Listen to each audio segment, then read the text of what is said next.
सीधे सीधे लफ्जों में ये कहें तो एक और को टपका दिया गया है। एक और आतंकी को ठोका गया है जो कि हाफिज सईद का करीबी माना जाता था, लश्कर तैयबा के लिए पैसे की उगाही करता था, यानी कि पैसा इकट्ठा करता था। क्या वजह है कि उनकी हुकूमत अपना तरीकाकार नहीं बदलती?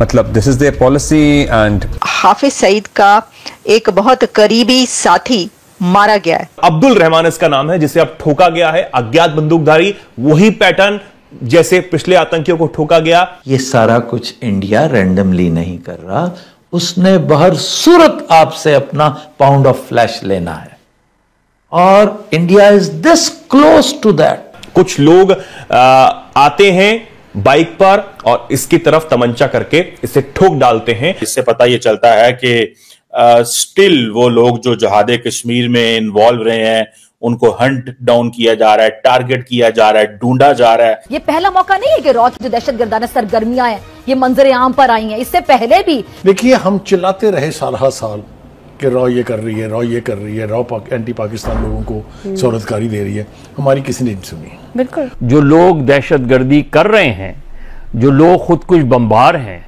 वो अनपढ़ लोग तो नहीं हैं, वो तो हाईली एजुकेटेड, उसमें तो हाईली एजुकेटेड खवातीन भी हैं। वो गिलगित बल्तिस्तान भी आपसे काबू करना चाहता है, वो आजाद कश्मीर भी आपसे लेना चाहता है, वो तो बड़े बड़े अज़ाइम रखता है। कभी इंडियन इंटेलेक्चुअल से इंटरेक्ट तो किया करें। मोदी साहब के पीरियड में खासकर, और जो उनके नए NSA हैं, this is a new trend in the area कि they are going after. Bharat से पूछेगा पाकिस्तान जरूर कि मुझको तो खैर दर्द मिला, तुझको क्या। जय हिंद दोस्तों, आपको याद होगा कुछ दिन पहले हाफिज सईद के राइट हैंड अबू कत्ल को अज्ञात हमलावर ने ठोक दिया।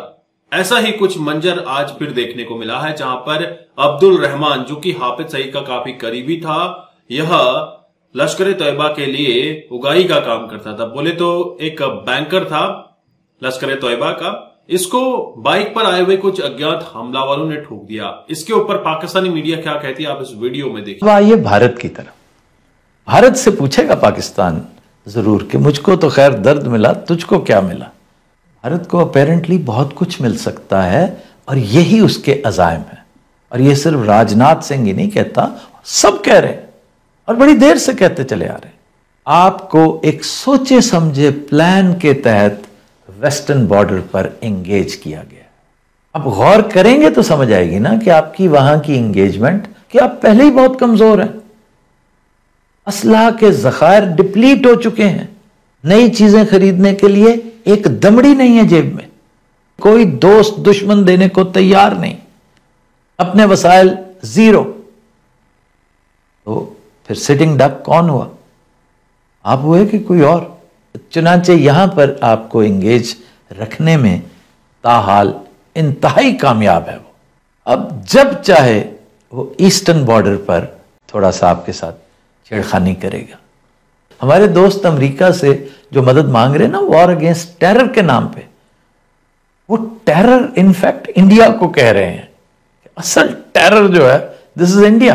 तो याद रखिए, इंडिया अगर टेरर है ना, इससे आपको अमेरिका ने नहीं बचाना, अल्लाह बचा सकता है। और उसके बाद आप खुद अगर चाहते, आपने ना अल्लाह से मदद मांगी और ना अपने आप को यकजा किया, चुनांचे अब आप इधर उधर छोटे छोटे इन ताज़ा खुदाओं से मदद मांगते फिर रहे हैं। जी, वॉर अगेंस्ट टेरर में हमें हेल्प करो। ये सारा कुछ इंडिया रैंडमली नहीं कर रहा, उसने बहर सूरत आपसे अपना पाउंड ऑफ फ्लैश लेना है, और India is this close to that. अब भी वक्त है, गलत ट्रक की बत्ती के पीछे मत भागें, अकल के नौखुन लें, अल्लाह पे भरोसा करें, अपने आप पे भरोसा करें। वो गिलगित बल्तिस्तान भी आपसे काबू करना चाहता है, वो आजाद कश्मीर भी आपसे लेना चाहता है, वो तो बड़े बड़े अज़ाइम रखता है। कभी इंडियन इंटेलेक्चुअल से इंटरेक्ट तो किया करें, जो अंदर के हालात जानते हैं, कुछ थोड़ा सा बाहर भी निकला करें। इस हिसार के अंदर रहकर आप कुएं के मेंढक बन चुके हैं, आपको पता ही नहीं, आपको अंदाजा ही नहीं है। वो तो इंटरनेशनल बॉर्डर खोलने की बातें करता है। हाकम बदहन, वो तो लाहौर में दंदनाता देखता है अपने आप को, वो तो फैसलाबाद, मुल्तान और पिंडी को खुदा ना करे इंडियन बूटों के नीचे देख रहा है। तो इसलिए इस कैफियत में क्या इसराइल को तस्लीम कर लेना यानी ये गुनाह बेलज्जत है जो आप करेंगे, करने पर मुसर हैं, इस लालच में कि आप इधर से बच जाएंगे? नहीं बचेंगे। एक और आतंकी को ठोका गया है जो कि हाफिज सईद का करीबी माना जाता था, लश्कर तैयबा के लिए पैसे की उगाही करता था, यानी कि पैसा इकट्ठा करता था इस संगठन के लिए, और इसी के साथ मुंबई हमले में भी इसका हाथ माना जा रहा है।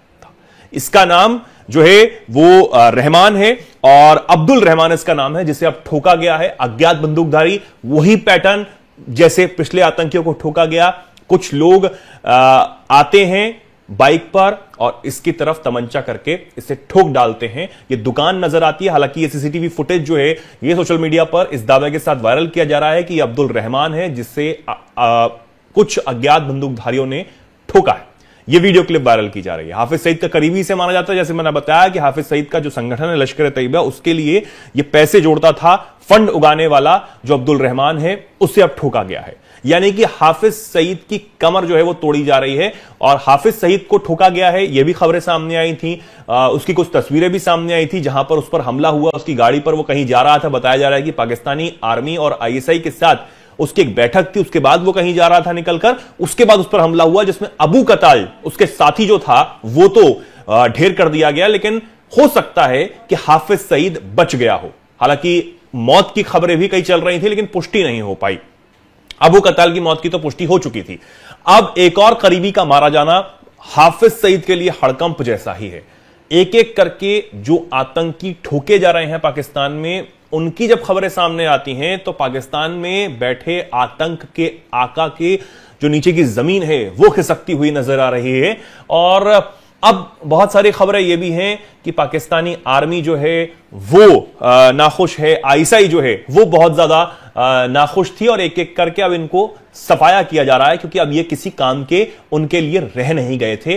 कई रिपोर्ट्स ये भी दावा कर रही हैं, कई खबरें जो हैं ये भी चल रही हैं कि हाफिज सईद को भी लगभग मार ही दिया गया था, लेकिन वो मारा गया है, कहां पे है, अस्पताल में है, ये अब तक साफ नहीं हो पाया। तो दोस्तों, आपने ये वीडियो देखी और आपको आइडिया लग गया होगा कि पाकिस्तानी मीडिया का हमेशा का राग, जो कि रा ने करवाया है, रा की साजिश है, भारत की साजिश है, ये सब चलता रहता है। वही चीज अब मेन स्ट्रीम मीडिया में भी दिख रहा है। लेकिन यहां पर जो लोग समझ रहे हैं उनका कहना है कि जो भी लश्कर तैयबा या फिर जैश ए मोहम्मद के बड़े बड़े गुर्गे थे, जिन्होंने कश्मीर के अंदर, भारत के अंदर इंस्टेबिलिटी फैलाने का काम किया था, जिहाद फैलाने का काम किया था, अब उनको ढूंढ खोज कर ठोका जा रहा है। और इसी सिलसिले में यह 23वीं ठुकाई है अज्ञात हमलावर के द्वारा। अभी तक तो अगर 2023-24 की बात करें तो इसमें भी तो काफी ठुकाइयां हुई है। लेकिन यह अब्दुल रहमान, जो कि हाफिज सईद का करीबी था और हाफिज सईद के लिए एज अ मर्चेंट बैंकर उगाही का काम करता था, आप हवाला कह लीजिए, कुछ भी कह लीजिए, यह लश्कर तैयबा को पैसा सप्लाई करने का काम करता था, इसको ठोक दिया है। अब पाकिस्तान एक ऐसा देश बन चुका है जहां पर ना तो आतंकी सेफ है, ना ही वहां की जनता सेफ है।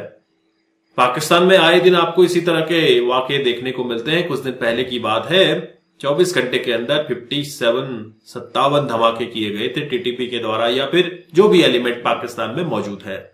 दोस्तों, पाकिस्तान में कहीं पर कुछ भी हो जाए, इसके पीछे रा की साजिश है।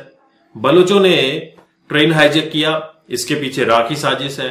पाकिस्तानी स्टैब्लिशमेंट और सरकार का हमेशा का यही रोना रहा है कि अपनी गलती को छुपाने के लिए वह भारत पर सारी जो गलतियां हैं, सारी परेशानियां हैं, भारत पर आरोप प्रत्यारोप करना ही इनका काम है, जिससे कि वह अपनी अवाम को भारत के खिलाफ भड़का सके। लेकिन आज की अवाम जागरूक हो चुकी है, उनको समझ आ रहा है कि क्या हो रहा है, कैसे हो रहा है। आप क्या समझते हैं हाफिज सईद के इस क्लोज एलाइज के अज्ञात हमलावर के द्वारा ठोकने पर? कुछ कमेंट कीजिएगा। चैनल पर नए हैं, चैनल को भी सब्सक्राइब करें। हम आपको मिलते हैं अगले वीडियो में, तब तक अपना ध्यान रखें। जय हिंद, जय भारत, जय श्री राम।